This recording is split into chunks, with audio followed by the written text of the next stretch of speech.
너희 권능 있는 자들아, 영광과 능력을 여호와께 돌리고 돌릴지어다. 여호와께 그의 이름에 합당한 영광을 돌리며 거룩한 옷을 입고 여호와께 예배할지어다. 여호와께서 자기 백성에게 힘을 주시며 여호와께서 자기 백성에게 평강의 복을 주시리로다. 하나님은 영이시니 예배하는 자가 영과 진리로 예배할지니라.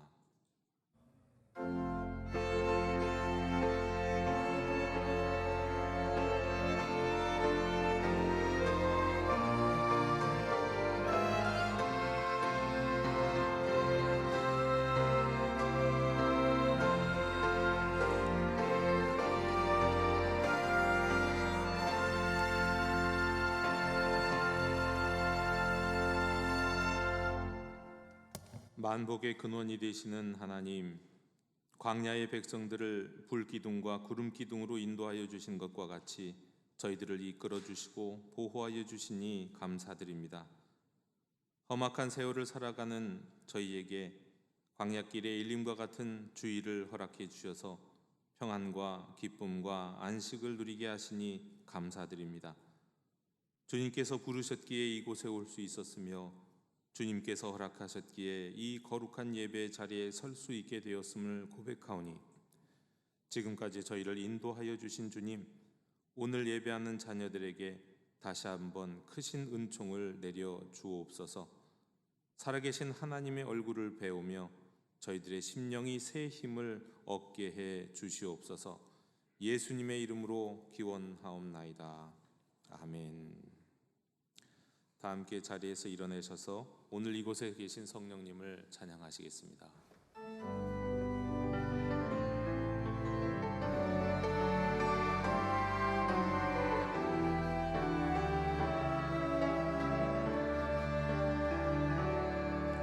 오늘 이곳에 계신 성령님, 우리에게 말씀하시고 우릴 가르치소서. 닫힌 우리 맘 열어주시고 주의 빛으로 밝혀 우릴 인도하소서. 주님보다 앞서지 않고 겸손하게 주님의 말씀 기다리니 주님 손에 우릴 드립니다. 사랑으로 인도하소서. 창조하신 모습 떠난 우리를 예수님 함께 빚으소서.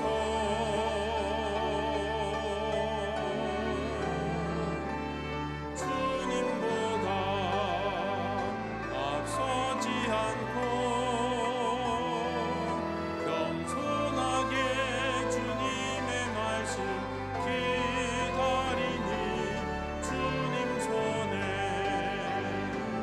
우릴 드립니다. 사랑으로 인도하소서. 사랑으로 말씀하소서.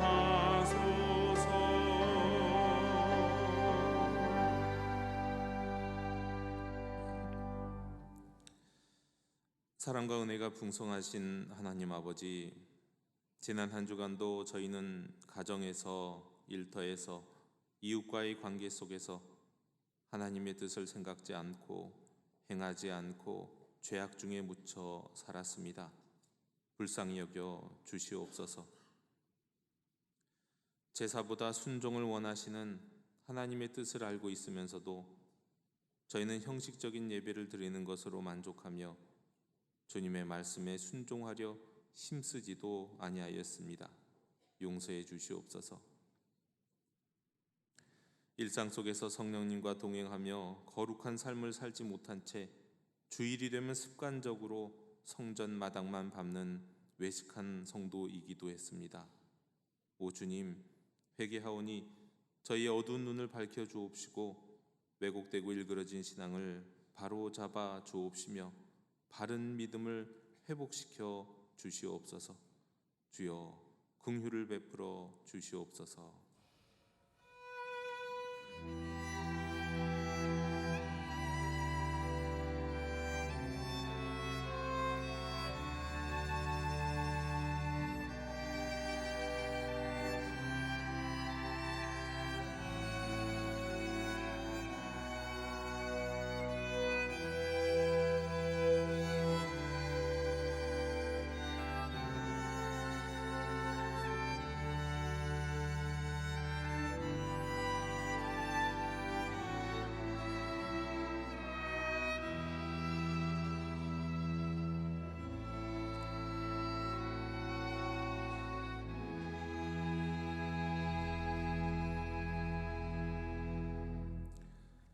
여호와께서 이르시되 배역한 이스라엘아 돌아오라.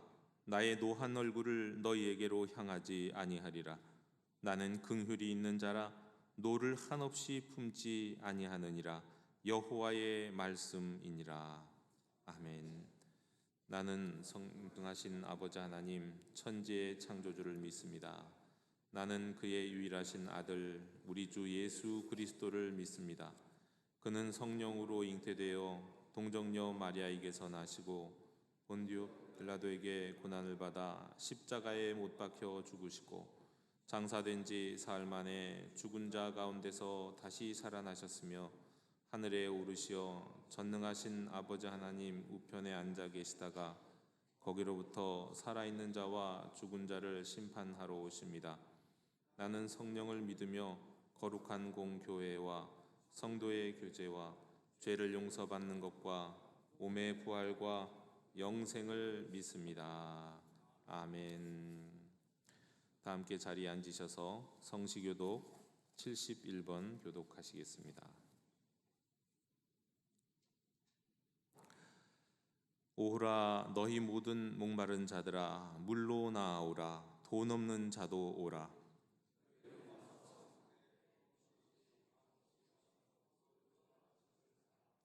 너희가 어찌하여 양식이 아닌 것을 위하여 은을 달아주며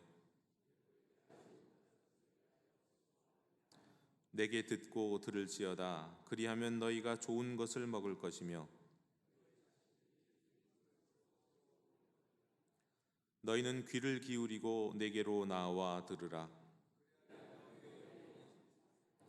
내가 너희를 위하여 영원한 언약을 맺으리니 너희는 여호와를 만날 만한 때에 찾으라.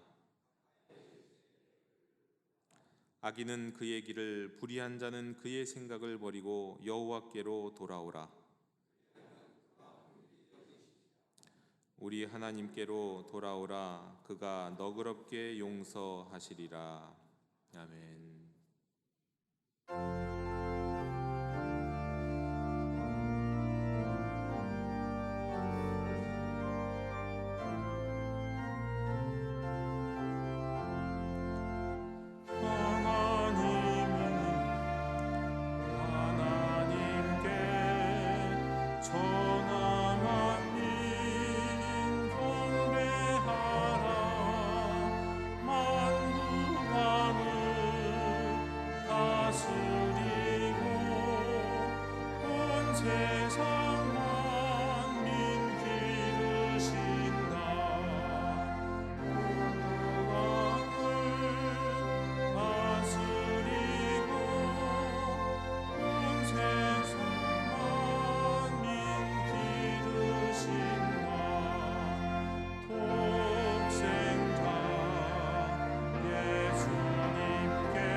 성령님께 모든 삶을 맡기오라.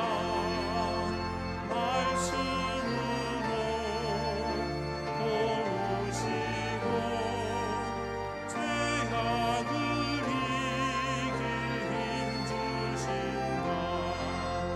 말씀으로 도우시고 죄악을 이길 힘 주신다.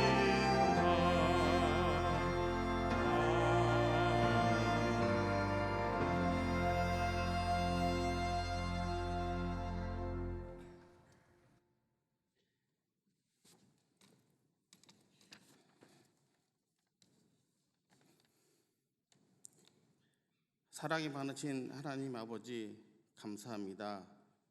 죽을 수밖에 없는 우리를 불쌍히 여기시고 사랑하셔서 우리를 구원하시고 주의 자녀 삼아주시기 위해 높고 높은 보좌를 버리시고 낮고 천한 인간의 몸으로 오셔서 물과 피를 다 쏟으시며 죽기까지 우리를 사랑하신 하나님의 은혜에 감사드립니다.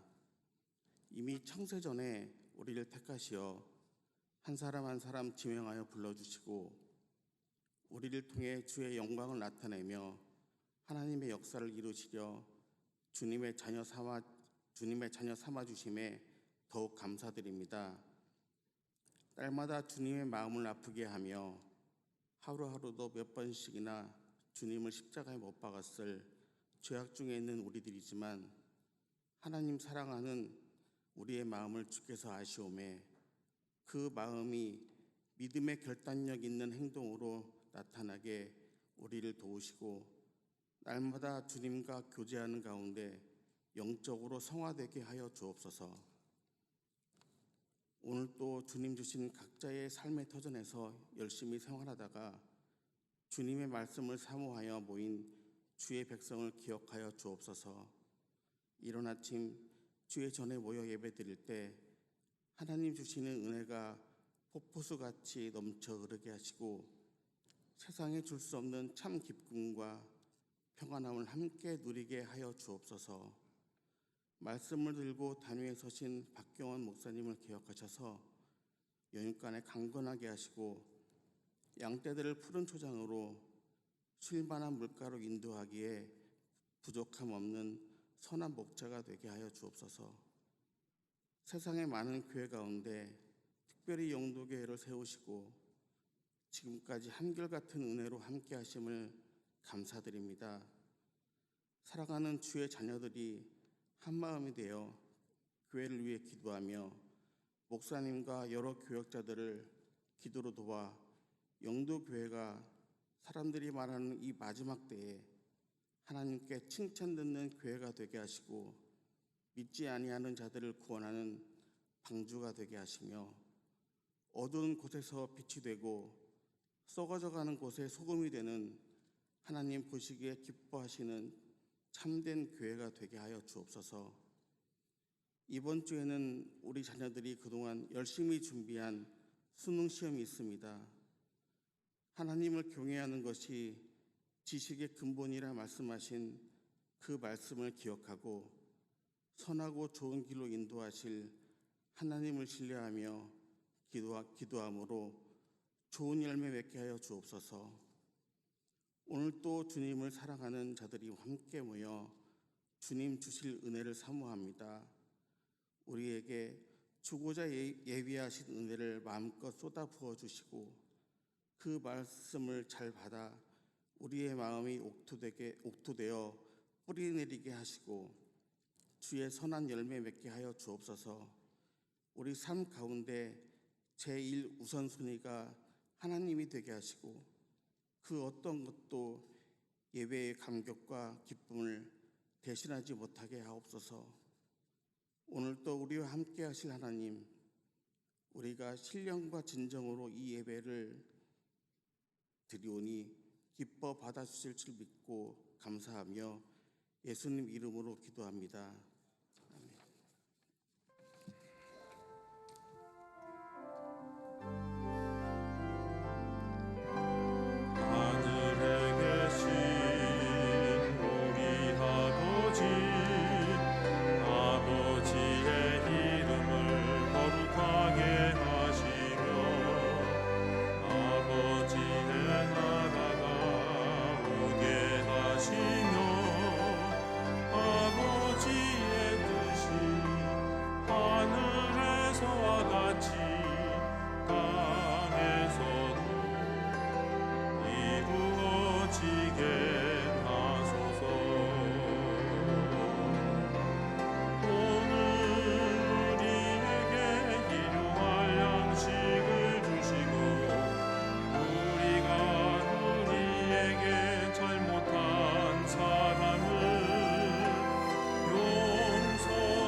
교회 실천을 전해드리도록 하겠습니다. 우리 예배하는 공동체 영도교회 주일 예배에 신 모든 분들을 축복하고 환영합니다. 오늘 2부 예배 때는 우리가 세례 성례전이 이 자리에서 있겠습니다.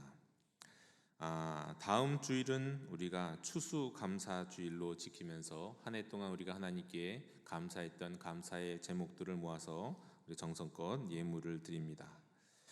우리 다음 주는 또 성례주일로 1, 2부, 3부 예배 때 우리 성찬 성례전이 있고, 또 특별히 3부 예배 때는 우리가 모든 세대가 함께하는 온 세대 예배로 드립니다. 오는 목요일 우리 2024년 대학 수학 능력 시험이 있어서 당일에 우리가 수험생과 취업 준비생을 위한 기도회를 이 자리에서 하도록 하겠습니다. 우리 명단을 보시고 우리 자녀들 인생의 미래를 위해서 또 시험 보는 자녀들 최선을 다해서 시험 볼 수 있게 기도해 주셨으면 좋겠습니다. 2024년 매일 성경 정기 구독 접수를 받습니다. 우리 2부, 3부 예배 후에 1층 로비 안내 데스크에서 신청서를 가져가셔서 샘플을 보시고 신청을 해주시면 되겠습니다.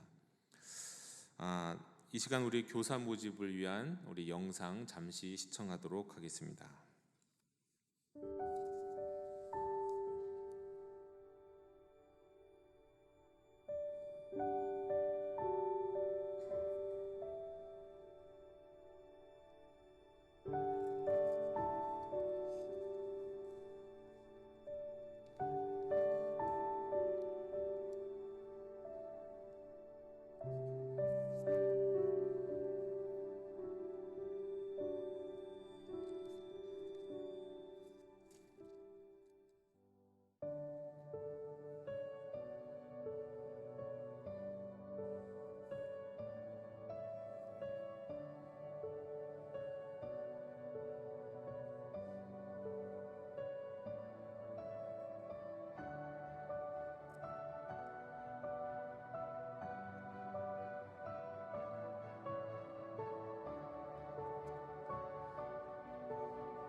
우리 다음 세대를 섬겨주실 교회학교 교사를 모집합니다. 우리 본당 뒤편 신청서를 참조하셔서 우리 지금 세대와 다음 세대를 잇는 거룩한 사역에 동참해 주시기를 권면합니다.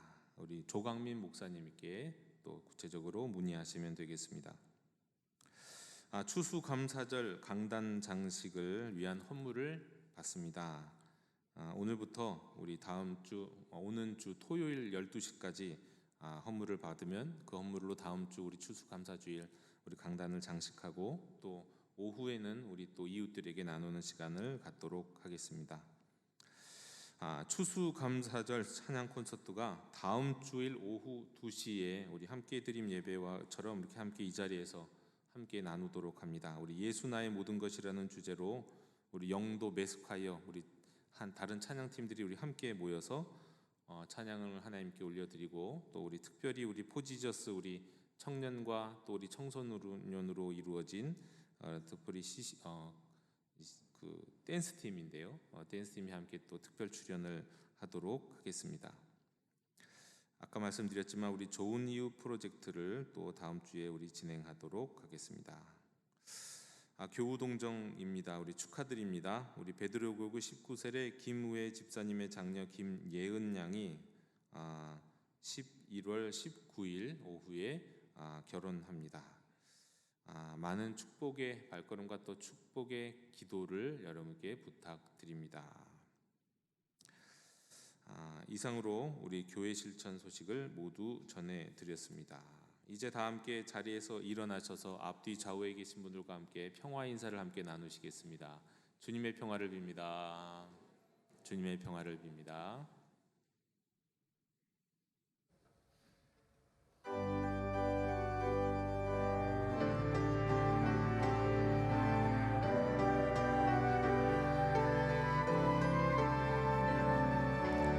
말씀하소서 여호와여, 온 맘 다하여 듣겠나이다. 성령 하나님이여 평화 내려 주소서. 듣겠나이다.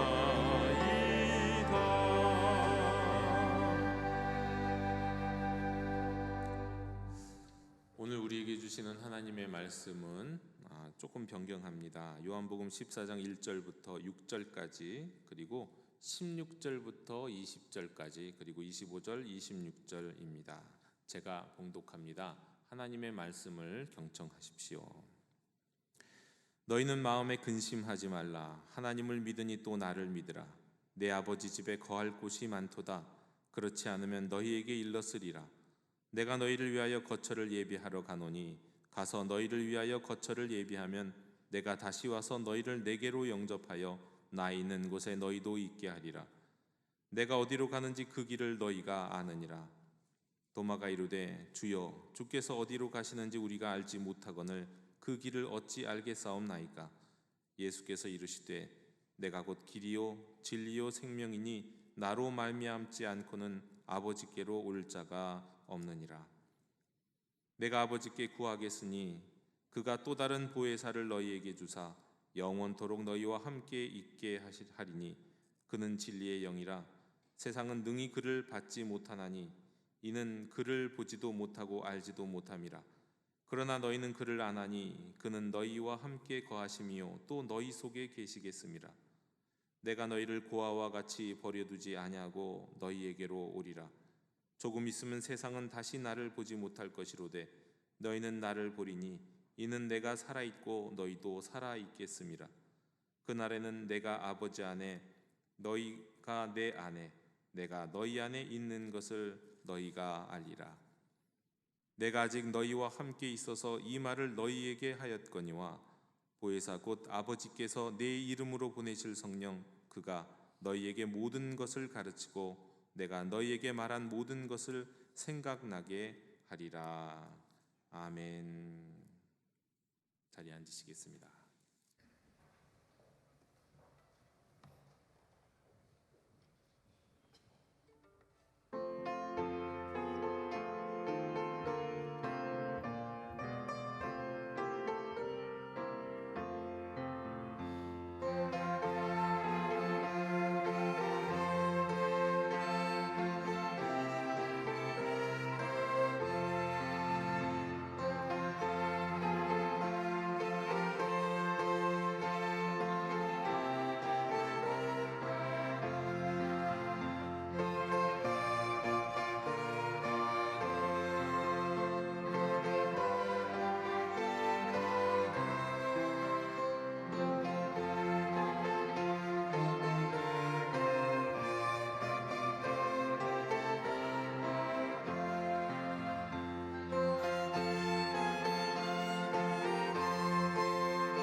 아멘.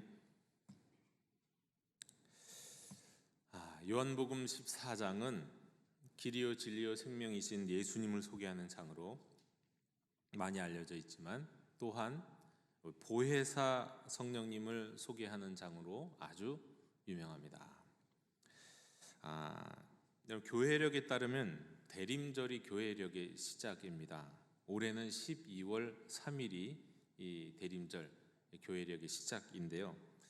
그런데 이 대림절을 앞둔 교회력의 마지막 주일은 우리가 왕이신 그리스도 주일로 보내고 또 그 전주인, 그러니까 다음 주는 우리가 하나님의 은혜에 감사하는 추수감사주일로 지킵니다. 때문에 오늘은 어떻게 보면 올해 2023년에 성령님을 주제로 설교할 수 있는 마지막 날이라서 오늘은 특별히 보혜사 아버지께서 예수 이름으로 보내실 성령이라는 제목으로 요한복음 14장의 말씀을 여러분과 함께 나누기를 원합니다. 길이요 진리요 생명이신 예수님을 소개하는 이 요한복음 14장의 이 서두는 앞부분은 실제로는 장례식에서 가장 많이 읽혀지는 그리고 가장 많이 설교하게 되는 본문입니다. 내 아버지 집에 거할 것이 많도다. 내가 너희를 위하여 거처를 예비하러 간다. 딱 듣고 보기만 하셔도 이 말씀이 어떤 의미일까라고 여러분 마음속에 그려지시는 장면이 있을 겁니다. 대개는 우리 아버지 집에 거할 곳이 많고 또 우리 주님이 예비하러 가시는 거처에 대해서 천당이나 우리 영원한 하나님 나라일 것이라고 그렇게 생각합니다. 그런데 또 가만히 이 말씀을 묵상하면서 생각해 보면 이 거처를 좀 다르게도 생각할 수 있습니다. 이 거처가 다른 게 아니라 부활의 몸일 것이다. 부활의 몸. 우리의 영혼이 영원토록 거하게 될 우리 한 영혼 한 영혼에게 하나님이 맞춰 놓으시고 예비하시는 어떻게 보면 이 부활의 몸일지도 모른다. 뭐 이렇게 생각할 수도 있습니다. 이게 천당이든 이게 영원한 하나님의 나라 천국이든 새하늘과 새 땅이든 부활이든 근데 공통점이 있습니다. 이렇게 생각하고 저렇게 생각해도 공통점은 뭐냐면 분명한 것은 주님이 예비하시는 것은 지금 이 생이 아니라 다음 생 또는 그 다음의 생이 우리에게 있음을 가르쳐주고 계신다는 겁니다. 분명히 이건 분명하죠. 자, 그런데 이렇게 우리가 다음 생을 얘기하는 이 말씀을 읽다 보니까 저는 지난 주일에 전했고 최근에 우리가 날마다 오늘도 이렇게 새벽 묵상 말씀의 본문인 욥기가 딱 떠오릅니다. 그리고 사실 좀 욥기를 읽을 때 제 마음속에 들었던 안타까움이 함께 이렇게 겹쳐집니다. 왜냐하면 욥기는 규범적인 지혜에 대해서 이의를 제기하는 반성적 지혜, 이 반성적 지혜를 대표하는 성경이라고 말씀드렸죠. 그러니까 잠언에 나오는 것처럼 인과응보의 원리, 선하게 살고 착하게 살고 하나님의 말씀과 뜻대로 살면 복받고 장수하고 건강하고 또 많은 자녀를 낳고 하는 일마다 형통하고 이런 인과응보의 원리를 가르쳐주고 있는 이 잠언과 다르게 그 예외에 대한 이야기들을 하는 것이다. 의문을 제기하는 것이다. 그렇게 말씀을 드렸는데 문제는 뭐냐면 욥기도 그렇고 잠언도 그렇고 전도서도 그렇고 오늘날 우리가 믿고 오늘 요한복음 14장 앞부분에서 말씀하고 있는 그 다음 생애에 대해서는 잘 알지 못하고 있기 때문에 그렇습니다. 잘 알지 못해요. 구약 성경에는 조상에게로 돌아간다는 표현이 참 많이 나옵니다. 근데 이 조상에게로 돌아간다는 표현이 조상의 영혼들이 있는 곳으로 그 영혼이 간다. 사실 그런 뜻이라기보다 그러니까 조상들의 영혼이 있는 천국이나 천당이나 이런 낙원이나 이런 뜻으로 간다라는 의미보다는 그냥 단지 사람이 죽는다라는 그런 의미거든요. 그러니까 죽어서 가는 천당, 지옥 이런 개념이 없던 시대가 이 구약 성경의 시대고 전도서 잠언 욥기의 시대입니다. 그러다 보니까 이 한계 때문에 우리의 다음 생애 그리고 그 다음 생애에 대한 이해가 우리와 다르기 때문에 신약을 살아가는 우리와 좀 다르기 때문에 이 한계로 인해서 인과응보 그리고 그것에 대한 예외에 대해서 생각하는 한계가 딱 주어져요. 왜? 모든 인생의 인과응보와 결과와 정의 이런 걸 생각할 때 우리가 살아가고 있는 탄생과 죽음, 그러니까 이 생밖에는 생각을 할 수가 없는 거예요. 요 울타리 안에서만 생각하다 보니까 요 안에서의 정의란 무엇이고 요 안에서 옳고 그른 것은 무엇인가 밖에는 말할 수 없는 거죠. 그런데 이 생이라고 하는 것을 넘어서 그보다 더 영원한 다음 생애가 있다, 영생이 있다는 것을 생각하게 되면 정의롭다는 게 무엇인지, 하나님의 상급이라는 게 무엇인지, 하나님의 심판이라는 게 무엇인지, 게다가 이 생에서 불의한 사람들은 왜 번영하고 또 이 생에서 의로운 사람들은 또 왜 고난을 받는 일들이 있는지를 얘기할 때 이 생 안에서만 생각하는 게 아니라 영생 안에서 생각할 수 있기 때문에 대답이 달라지고 질문이 달라진다는 겁니다. 그러니까 욥기가 갖고 있는 한계, 잠언이 갖고 있는 한계가 거기에서 나타난다는 거예요. 다음 생애와 그 다음 그 이후의 삶을, 영생을 생각하지 못하기 때문이라는 거죠. 자, 그리고 이제 이어져서 오늘 또 요한복음 14장의 말씀들을 보면 이제 곧 제자들을 떠나서 그들이 살아갈 다음 생을 준비하시게 될 예수님은 계속해서 이제 제자들에게 말씀을 하십니다. 어떤 말씀하시냐? 나 떠날 거다. 이제 그런 얘기를 하시기 이전에 떠날 거다라는 얘기 사이사이에 진심으로 제자들을 사랑하고 섬기고 그들이 바른 길을 가기를 원하는, 그들이 흔들리지 않기를 원하는 그런 마음으로 제자들에게 진심으로 가르쳐 주세요. 인도하시고 가르치시고 돌보시고, 그러면서 제자들에게 친히 길을 열어주실 뿐만 아니라 친히 길이 되시고 말과 글이 아닌 살아있는 진리를 눈으로, 예수님 자신을 진리로 보여주시고 또 제자들에게 영적 생명을 공급해 주십니다. 그게 바로 그 유명한 요한복음 14장 6절에서 예수님이 하신 말씀이죠. 내가 곧 길이요 진리요 생명이니 나로 말미암자고는 아버지께로 올 자가 없느니라. 정말 제자들에게 있어서는 예수님이 길을 열어주시는 분이고 길 자체이셨어요. 생명을 공급해 주시는 분이었어요. 그리고 진리였어요. 눈에 보이는 진리, 말씀만 진리가 아니라 그분의 삶 자체가 진리였어요. 예수님의 제자들에게는 틀림없었어요. 그런데 그 제자들에게 길이요 진리요 생명이신 예수님이, 곧 제자들의 보혜사이신 예수님이 계속해서 지금 떠난다고 하시는 거예요. 보혜사요. 여러분, 제자들에게 예수님은 보혜사셨어요. 보혜사. 길이고 진리요 생명이신 예수님은 진정 보혜사셨어요. 여러분, 보혜사란 무슨 말입니까? 무슨 뜻입니까? 한자로 보혜사라고 하는 거는요, 보호할 보, 은혜해, 스승사라는 뜻이에요. 그러니까 보호해 주시고 은혜를 베풀어 주시는, 그리고 가르쳐 주시는, 말과 삶으로 가르쳐 주시는 선생님이라는 뜻이죠. 그게 보혜사예요. 그런데 이 보혜사의 원어 그리스어인 헬라어인 파라클레토스는 좀 다른 의미를 갖고 있어요. 뭐냐? 돕기 위해 곁에 부름받은 자, 위로자, 옹호자, 뭐 이런 것을 의미해요. 그리스 로마 법정에서는요, 피고인이 원고가 고용한 변호사에게 추궁을 당하거나 또 어려운 상황에 처해졌을 때 스스로 변호할 수 있는 남처한 입장에 처하게 됐을 때 피고인이 가장 신뢰할 수 있고 또 어떻게 보면 피고인과 운명을 같이 할 수 있는 친구 같은 사람을 불러서 곁에 세우고 그 친구가 대신 변호할 수 있도록 해주는 관례가 있습니다. 이게 파라클레토스예요. 근데 이 파라클레토스는 그냥 보통 친구가 아니에요. 이들은 수임료를 받는 공식적인 변호사가 아니었기 때문에 때로는요, 변호하다가 자신이 지금 누군가의 파라클레토스가 되면 내가 지금 변호하는 그 사람이 죄를 짓고 심판을 받을 때 같이 공동 운명을 져야 할 수도 있는 그런 존재였어요. 같이 희생을 당할 수도 있는 위치였죠. 그냥 공공당한 내 친구 도와주다가 내가 같이 처벌을 받을 수도 있기 때문에 아무나 파라클레토스가 되지 않아요. 정말 믿을 수 있는 사람에게 부탁하고 또 그 사람도 자기가 정말 사랑하고 내가 함께 해줄 수 있는 사람을 위해서 파라클레토스가 되어주는 거예요. 때로는 친구의 무죄를 위해서 목숨도 내걸 수 있는 사람, 존재, 단지 변호사가 아니라 그런 존재가 파라클레토스입니다. 조금 더 구체적으로 한 목사님이 설교 가운데 이 보혜사 파라클레토스를 이렇게 설명하시던데 제가 근데 잘 와닿더라고요. 이런 이야기 한번 들어보셨습니까? 옛날 그리스 시대에 어떤 큰 부잣집 아들이 있었습니다. 그런데 그 부자 아들은 세상 물정을 잘 몰라요. 어두워요.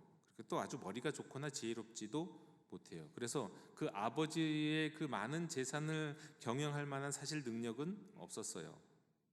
근데 그 아버지가 이 아들의 아버지, 부자 아버지가 세상을 떠나면서 그 많은 돈, 많은 부동산, 땅을 이제 아들에게 다 상속을 해줬습니다.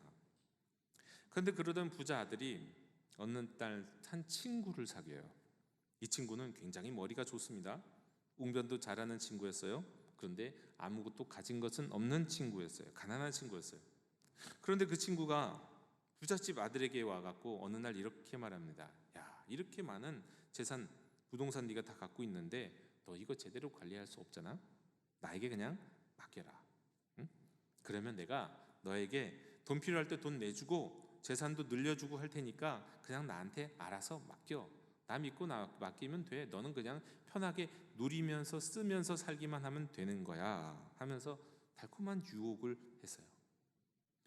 그래서 이 부자들은 모든 것을 그 친구를 믿고 맡겼습니다.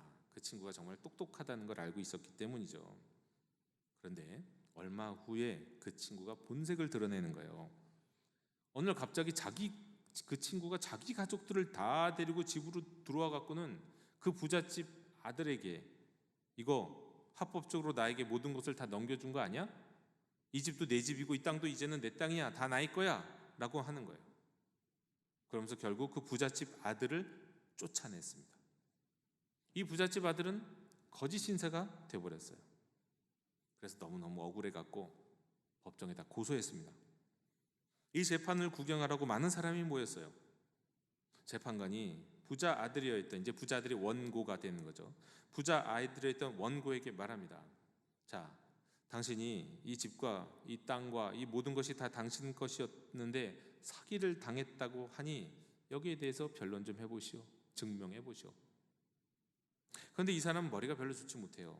그 말도 잘 못해요. 그래서 그냥 눈물만 흘리면서 그냥 억울하다 말하면서 제대로 변론도 하지 못하는 겁니다. 그러자 이번에는 재판관이 이 부자 아들의 친구인 피고에게 당신이 이제는 변명해 보라고 말합니다. 그런데 그 부자 아들의 친구는 청산유수로 말하는 거예요. 이 땅과 이 돈은 제가 이 사람으로부터 이 사람에게 봉사해주고 섬겨주는 대가로 다 얻은 겁니다. 제가 그렇지 않으면 이것을 받을 수가 없겠죠 하면서 이건 합법적인 겁니다 라고 아주 청산유수로 그냥 설명을 하고 설득을 하는 거예요. 얼마나 말을 잘하는지 재판관도 또 모여든 사람들도 다 고개를 끄덕끄덕하며 그래 그랬구나 그럴 것 같다 라고 생각을 하게 됐어요.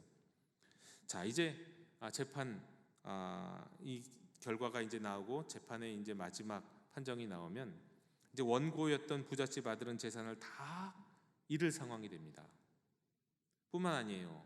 그리고 이 무고한 사람을 고소한 죄로 잡혀 들어가게 될 처지까지 놓여요. 뺏기고 마는 게 아니라요. 무고죄라는 거 있잖아요. 자, 그런데 이 그리스의 법정에서는 최종 판결을 내리기 전에 마지막으로 물어보는 게 있습니다.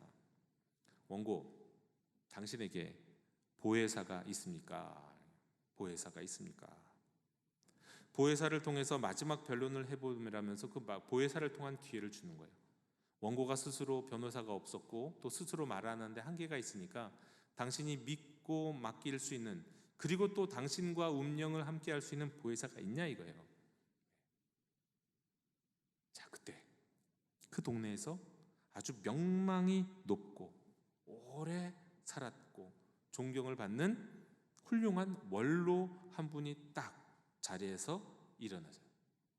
그리고 그 부잣집 아들에게 손가락을 자기를 가리키면서 나를 보혜사로 받아들이라고, 나를 보혜사로 인정하라고 말합니다.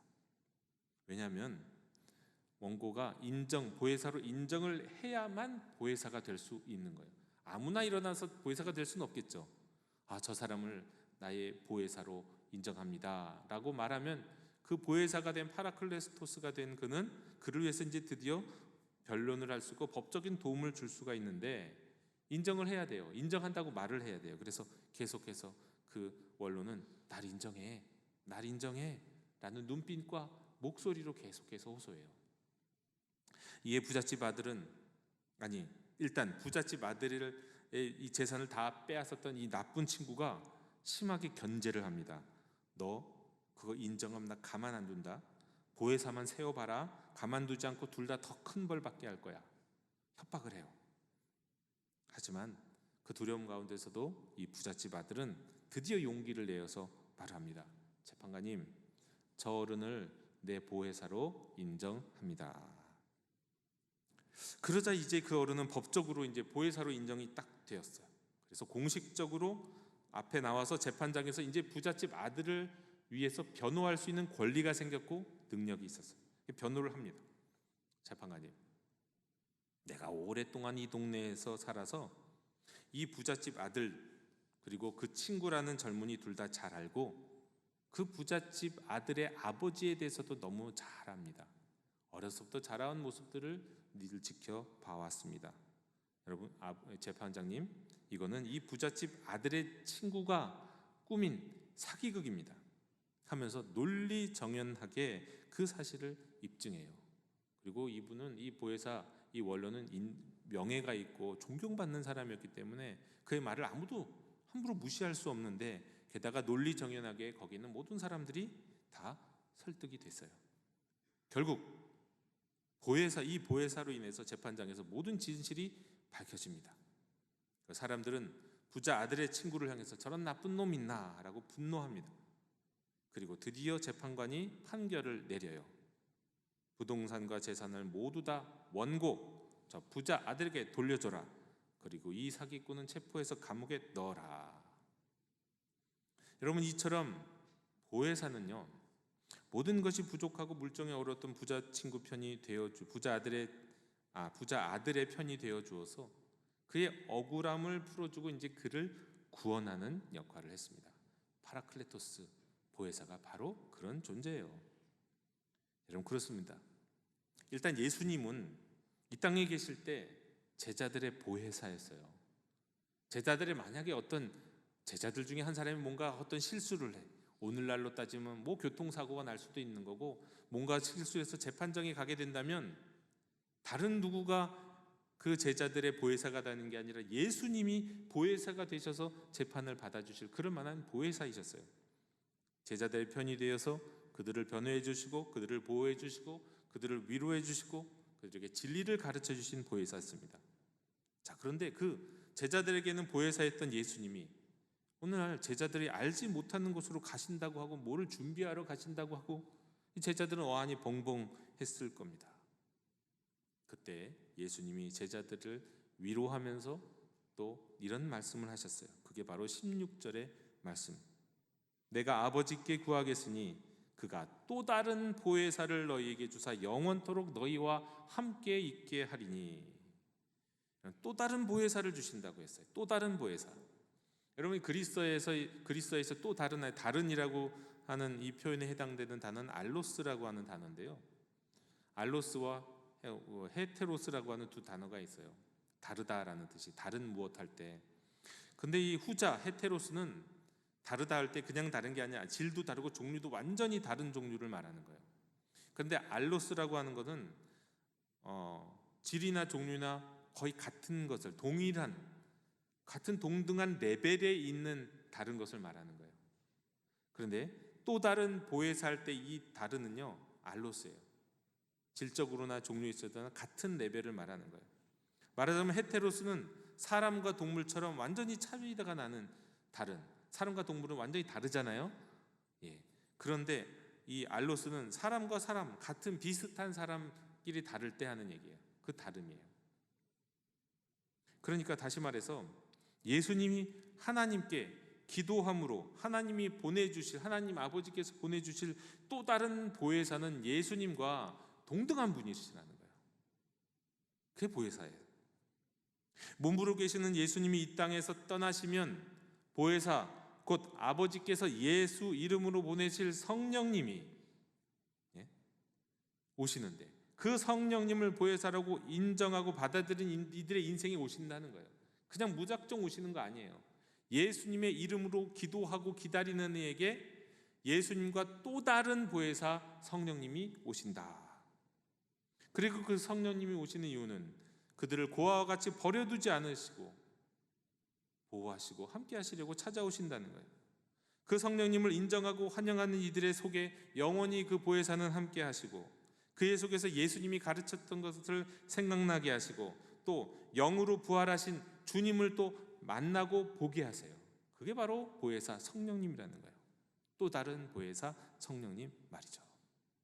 영도교회 형제자매 여러분, 여러분은 예수님을 하나님의 독생하신 아들이요, 나를 위해 십자가에서 죽으시고 죽음을 이기시고 부활하신 주님을 믿고 그분을 여러분의 구세주로 인정하고 영접하셨습니까? 그렇다면 여러분은 동시에 또 다른 보혜사 성령님을 인정하고 영접하신 거예요. 예수님 외에 또 다른, 이 땅에 계실 때는 예수님이 보혜사셨지만 이제는 더 이상 이 땅에는 계시지 않는 우리 예수님을, 육신으로 계시지 않는 예수님을 대신하여 또 다른 보혜사 성령님을 우리에게 보내주셨기 때문이에요. 동등하신 분이시기 때문이에요. 예수님은 성령님을 통해서 여러분 안에 계시고 여러분과 함께 하시고 여러분과 만나 주십니다. 제자들과 함께 하실 때는 단 몇 사람과만 함께 하실 수 있었죠. 그렇죠. 몸으로 계셨으니까, 육체로 계셨으니까. 그러나 이제는 보혜사께서 성령님으로 모든 믿는 자와 함께 하시는 거예요. 바람처럼 눈에 보이진 않지만, 여러분, 바람은 눈에는 보이지 않지만 바람이 있는 것을 알잖아요. 어디서부터 시작됐는지도 정확히 말할 수는 없지만 분명히 바람이 있다는 것은 알잖아요. 그것처럼, 그 바람이 있는 것을 아는 것처럼 우리는 성령님이 계신다는 걸 알아요. 그리고 그 바람은 어디에든 있잖아요. 그것처럼 성령님도 어디에든 계십니다. 예수님은 말씀하셨어요. 아버지께서 내 이름으로 보내실 성령님이라고요. 이제 우리는 예수님의 이름을 부를 때 성령님을 받습니다. 예수님을 믿을 때 성령님을 믿는 거예요. 예수님을 영접할 때 성령님도 영접하는 거예요. 반대도 마찬가지입니다. 여러분, 성령님을 환영할 때 여러분 예수님도 환영하는 겁니다. 성령님을 의지할 때 예수님도 의지하는 거예요. 성부와 성자와 성령은 삼위이시지만 또 한 분이신 것처럼 예수님은 제자들의 직접적인 보혜사, 성령님은 오늘 우리 모든 믿는 자들의 보혜사가 되어주십니다. 그렇다면 보혜사이신 성령님 우리는 더욱 인정해야겠죠. 날마다 믿고 따르고 환영하고 동행해야겠죠.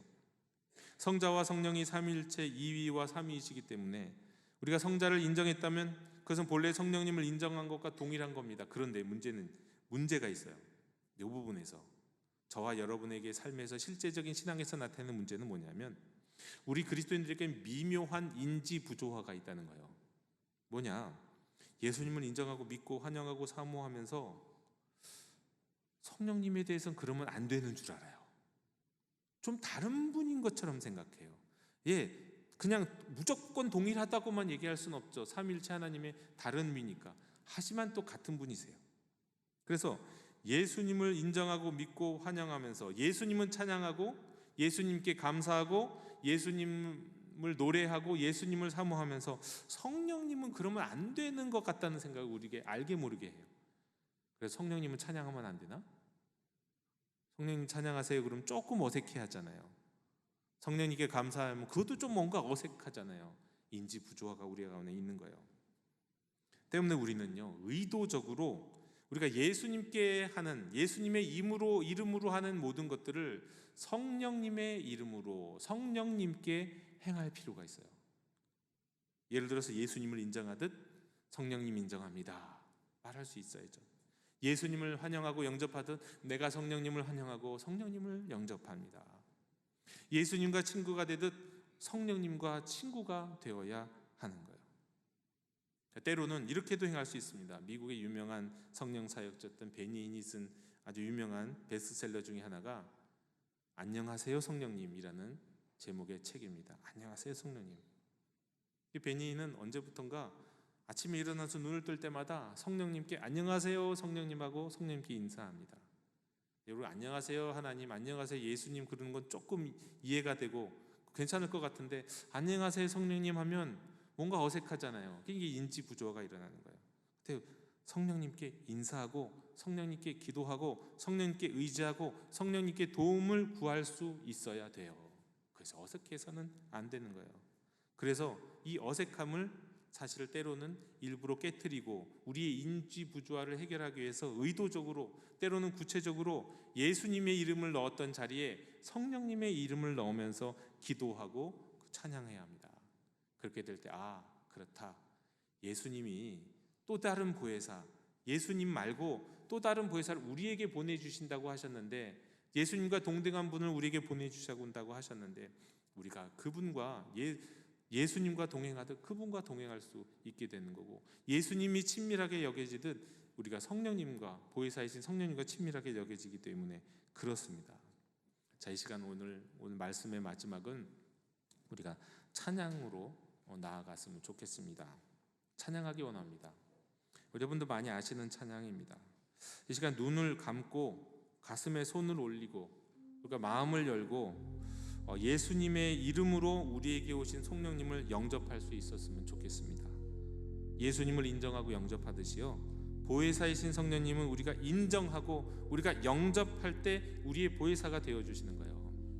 우리를 위해서 일하시고 우리를 보호해 주시고 우리를 채워주시는 그 성령님을 인정하는 찬양을 우리가 함께 드리기를 원합니다.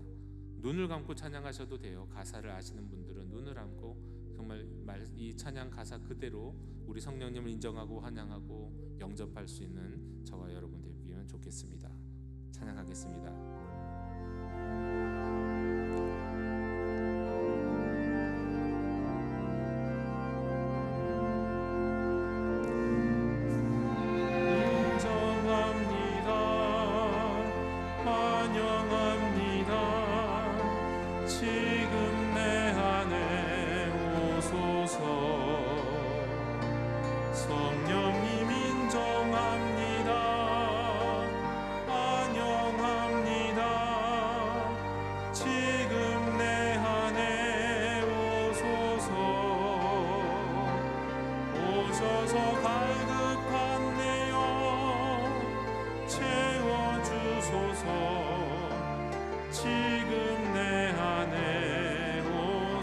다시 한번 찬양합니다. 성령님 인정합니다.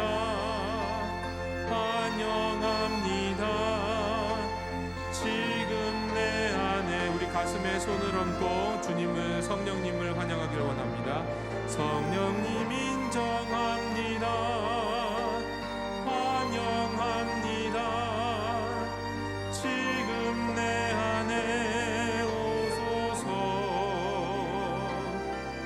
오셔서 갈급한 내 영 채워주소서. 지금 내 안에, 우리 눈을 감고 고백합니다. 성령님 인정합니다. 성령님 환영합니다. 환영함. 지금 내 안에 오소서. 지금 내 안에 오소서. 성령님 인정합니다. 성령님 인정합니다. 환영합니다. 환영합니다. 지금 내 안에 오소서. 오셔서 갈급한 내 영, 오셔서 갈급한 내 영 채워주소서. 지금 내 안에 오소서.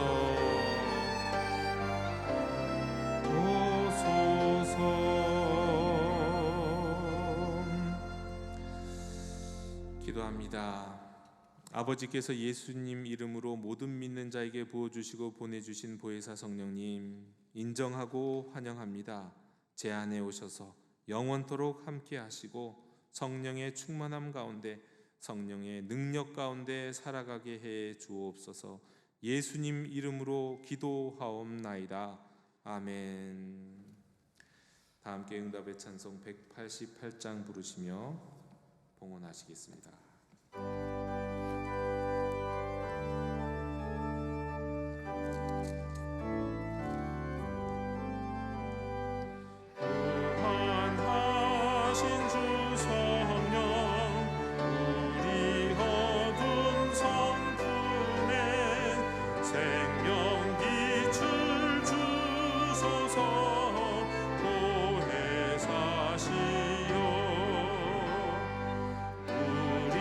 죄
하겠습니다.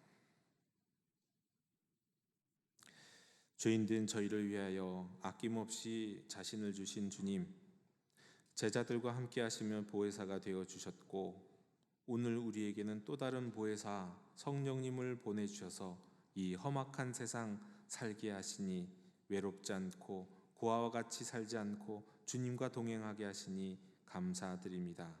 그 주님께 이 예배를 위해 구별하여 드리는 이 예물을 받아 주옵소서.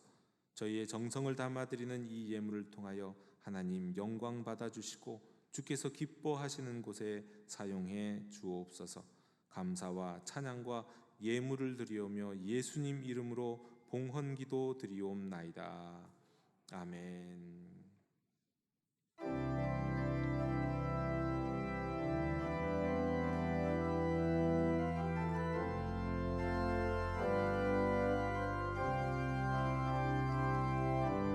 말씀 앞에서 경외함으로 주께 홀로 섭니다. 생명의 말씀 읽고 순종해 주를 예배합니다. 기록된 말씀 진리로 우리 거룩해 하며 거룩한 말씀 세세 영원히 복음이 되어 말씀하시네. 하나님 말씀에 두려워 떠는 자 그 말씀에 생명을 거는 자 한 사람 찾으시는 주님의 약속을 믿어 하나님 말씀에 운명을 거는 자 순종하며 주 따라가는 자 영원한 하나님 나라 이뤄갈 주의 교회여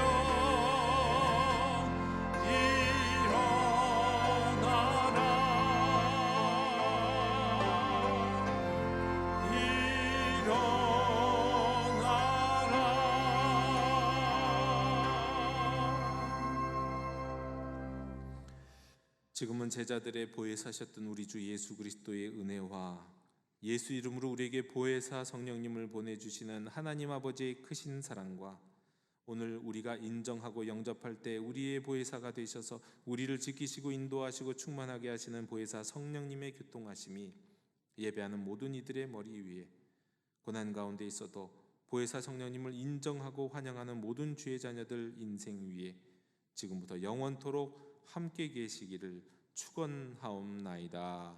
아멘.